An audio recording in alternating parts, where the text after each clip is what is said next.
The signs are everywhere. Grocery bills are doubling, rent is skyrocketing, and the American dream, the promise that hard work leads to success, is slipping further and further away. Families that once lived comfortably are now choosing between gas and groceries. Credit card debt has hit record highs, and even middle-class households are one paycheck away from disaster. Everyone feels it, but few want to admit it. This is what I woke up to this morning. And to give you some context, this is what my account was looking like 3 weeks ago. And yes, as in only 3 weeks ago. Listen, I'm sure some of you woke up to the same thing and were feeling either super freaked out or feeling super chill. Believe it or not, I'm chilling, and I'll tell you why. At this point, we know the Trump tariff drama is just ramping up, which basically means that we don't know what's gonna happen in the future. Hence why the markets are down and freaking out. Well, right now is not the time to panic sell, and more importantly, it's not the time to be sitting on the sidelines doing nothing. If your plan was to invest early and often for the foreseeable future, what's changed between yesterday and today? Nothing but panic in the news, so keep doing what you're doing. And if your plan was to start investing, guess what? Now is the time. Now, if you want to learn how you can invest, comment INVEST to join our free live investing workshop. The truth? The American economy isn't just struggling, it's collapsing from within. But how did we get here? And more importantly, can it be stopped before it's too late? Cracks in the foundation. For decades, America was seen as the land of opportunity, a country built on industry, innovation, and the belief that tomorrow would always be better than today. But over the last few years, that foundation has started to crumble. Inflation has eaten away at the value of the dollar. Wages haven't kept up with costs, and millions of Americans are working harder than ever, yet falling further behind. You can feel it everywhere. In the checkout lines, at the gas pump, in the growing silence between couples arguing over money. People are tired, frustrated, and scared. The pandemic exposed what was already broken, an economy built on credit, speculation, and endless spending. When lockdowns hit, small businesses closed, corporate profits soared, and the gap between rich and poor grew wider than ever. Today, the results are impossible to ignore. Basic necessities have become luxuries. Owning a home feels out of reach, and the once proud middle class, the heartbeat of America, is shrinking faster than anyone expected. But here's the thing, this didn't happen overnight. The warning signs were there for years. So, what went wrong? The vanishing middle class.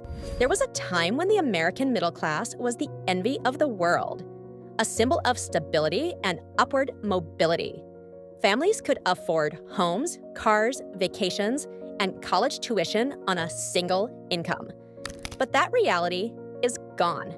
Today, the middle class is struggling to survive in an economy that no longer rewards hard work, but punishes it. The cost of living has soared. Housing prices have exploded beyond comprehension. In major cities, renting a modest apartment can cost more than an entire mortgage payment used to. Food prices are breaking records. And healthcare? It's become a privilege, not a right. At the same time, wages remain stagnant. While the cost of everything rises, paychecks barely move. The result? So here's my version of what I learned when I was in high school. Basically, I learned people were buying radios on credit, and there were flappers and speakeasies, and banks were doing some stuff, and then the stock market crashed in 1929, and then everyone lost their job and was out in the dirt. That is false. There's some little truths in there, but overly simplistic. So the 1929 stock market crash is this linchpin event, but I find it really helpful to trace kind of 3 different groups in American society to figure out the long-term causes of this Great Depression. Group number 1 is just going to be middle-class American families, right? So they are starting to buy on credit a lot more. They're also starting to put their money in banks a lot more. One thing Woodrow Wilson did back during his presidency was establish the Federal Reserve, or the Fed, which was meant to be this reserve to make sure that banks across the country were safer and had money in case they were to collapse. So this made a lot of American families trust banks more. So they were like, cool, we will put our life savings in there. A generation of Americans drowning in debt. Student loans, car payments, credit cards, just to maintain a basic standard of living. For many, the dream of financial independence has turned into a nightmare of survival. And what's worse, those at the top are still getting richer. Corporate profits soar while layoffs sweep across the country. CEOs collect bonuses while workers struggle to put food on the table. The system wasn't built to collapse. It was designed this way. But is there still time to rebuild what's been lost? Or has America already passed the point of no return? The age of endless debt. America's greatest addiction isn't fame, power, or technology. It's debt. For decades, the economy has been built not on production, but on borrowing. Americans borrow to buy homes, cars, education, and even groceries. Businesses borrow to stay afloat. The government borrows to fund everything from wars to welfare programs. The system works until it doesn't. When interest rates were low, debt didn't seem dangerous. Credit cards felt like lifelines. Loans were opportunities. But as rates climbed and inflation took hold, millions found themselves trapped. Suddenly, that student loan or car payment wasn't manageable. It was suffocating.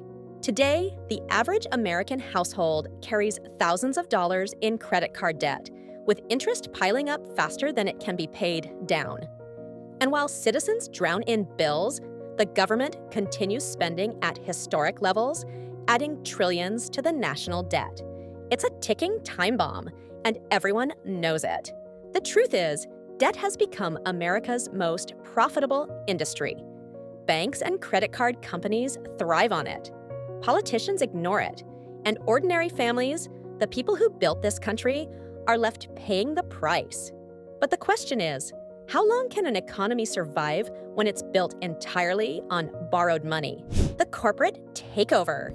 To understand why the economy feels broken, you have to follow the money.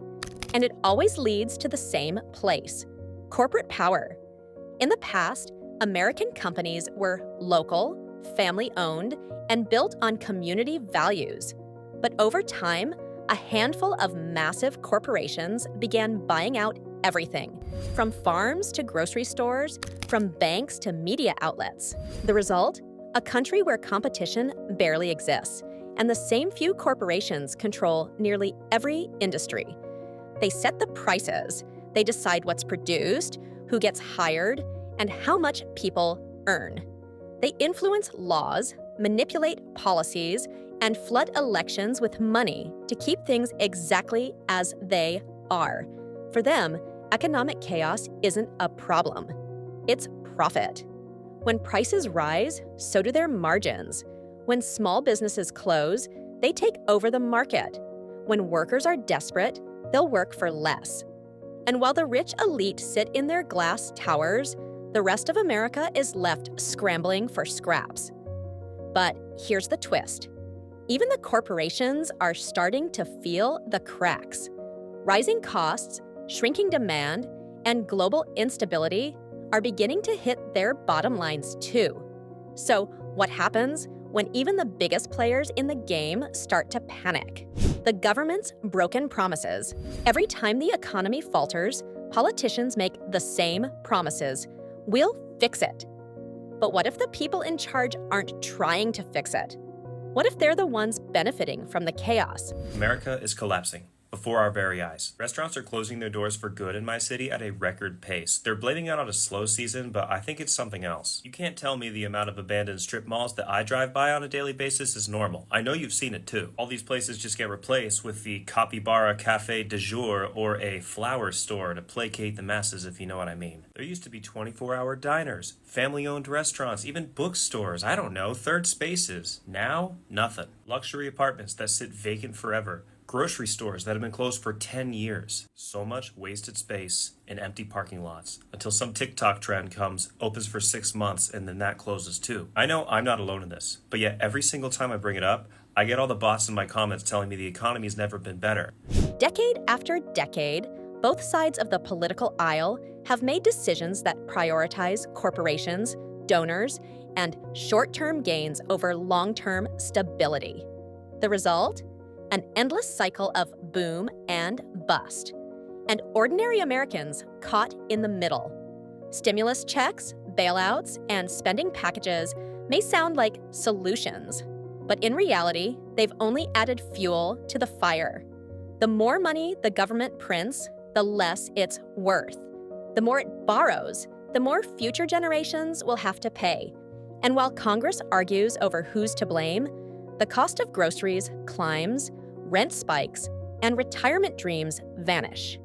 The truth is, the system was never designed to serve the average person. It was designed to survive, no matter how many people it leaves behind.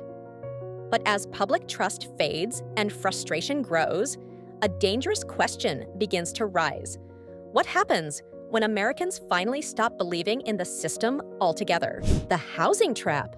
Once upon a time, owning a home was the cornerstone of the American dream. It meant stability, family, and pride. But today, for millions, it's nothing more than a fantasy. The housing market has turned into a battleground, not for families, but for investors and corporations. Hedge funds are buying up entire neighborhoods, turning homes into rentals, and driving up prices beyond reach. Meanwhile, interest rates have skyrocketed, making mortgages nearly impossible to afford. Even people with good credit and decent jobs are being priced out. For young Americans, the dream of homeownership has been replaced by the reality of endless rent, a cycle that drains savings and prevents wealth building.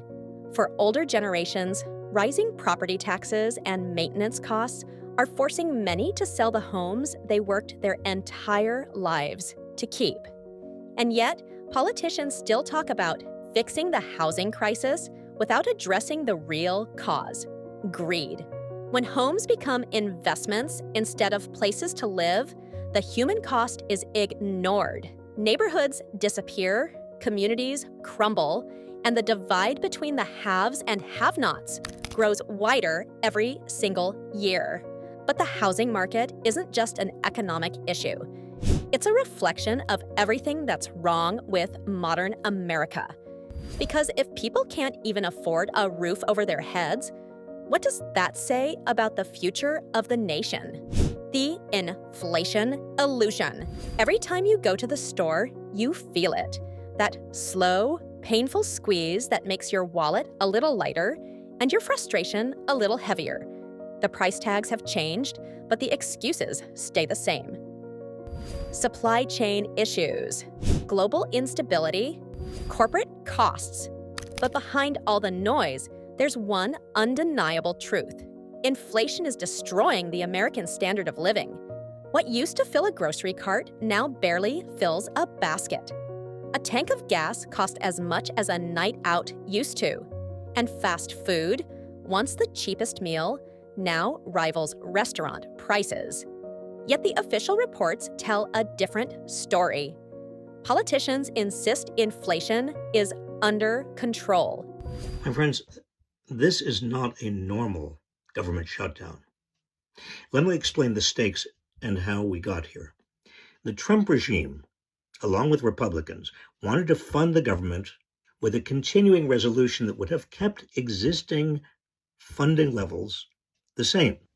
But if Democrats had accepted that deal, they would have effectively given approval to all of the terrible and wildly unpopular policies that Trump has pushed through since retaking office. The media reassures the public that things are improving. But ordinary Americans know better. The numbers might look fine on paper, but reality paints a different picture.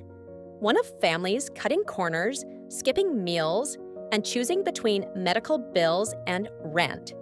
And while inflation eats away at savings, the rich are somehow untouched. Why? Because they own the assets, the real estate, the stocks, the businesses that grow more valuable as prices rise. Meanwhile, everyone else is left holding the bag. So the question becomes, how long can the illusion last before the public finally wakes up to the truth? that this isn't just a phase, it's the new normal, the American worker's breaking point. For generations, work was the backbone of American pride. Hard work was supposed to mean security, a paycheck, a home, a future. But for millions of Americans, that promise has been shattered. Jobs still exist, but careers have vanished. Full-time positions are being replaced by contract gigs and part-time work. Benefits like pensions and healthcare have been replaced by instability and uncertainty. The result? A nation of overworked, underpaid, and emotionally exhausted people. Even those lucky enough to have good jobs are stretched thin. Burnout is everywhere. Depression and anxiety are at record highs. People are realizing that no matter how hard they work, it's never enough. Meanwhile, automation and artificial intelligence are changing the landscape even faster. Millions fear that their jobs could disappear entirely in the next decade. And with few protections in place, workers are being left behind. Again, the irony is that America still calls itself the land of opportunity. But what kind of opportunity is left when people can't afford to live, can't afford to rest, and can't afford to dream?